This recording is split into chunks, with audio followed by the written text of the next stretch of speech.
দুদিনের বঙ্গ সফরে এসেছেন প্রধানমন্ত্রী নরেন্দ্র মোদী। আজ তার সভা রয়েছে নদিয়ার কৃষ্ণনগরে। তবে তার আগে প্রধানমন্ত্রী নরেন্দ্র মোদীকে বিশেষ উপহার দিতে চায় নদিয়ার চাপড়ার বাসিন্দা তুহিন মণ্ডল। অক্লান্ত পরিশ্রম করে একটি হোমিওপ্যাথি ঔষধের ছোট্ট কাচের শিশিতেই ফুটিয়ে তুলেছেন নরেন্দ্র মোদীর প্রতিচ্ছবি। আর এই ছবিটি প্রধানমন্ত্রীকে দেওয়ার ইচ্ছে প্রকাশ করেছেন ওই তুহিন মণ্ডল। প্রায় 2 থেকে 3 দিন অক্লান্ত পরিশ্রম করে তৈরি হয়েছে এই ছবি। দেখুন সেই ছবি আমাদের এই বিশেষ প্রতিবেদনে। আমার নাম তুহিন মণ্ডল, গ্রামের নাম বড়ামদুলা, থানা চাপড়া, জেলা নদিয়া। আগামী শনিবার আমাদের দেশের প্রধানমন্ত্রী আমার জেলা তথা কৃষ্ণনগর আসছেন।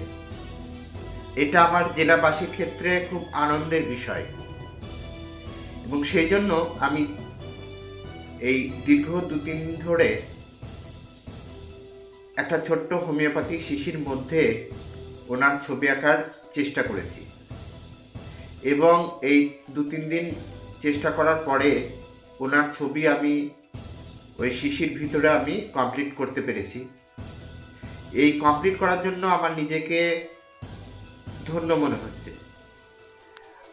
আর আরেকটা জিনিস সেটা হলো আমি এই ছবিটি চাইছি যদি ওনার কাছে যে কোনোভাবে পৌঁছই তাহলে আমার তো ভালো লাগবেই, তার সঙ্গে আমার গ্রামের বা আমার জেলাবাসীর লোকজনও খুশি হবে।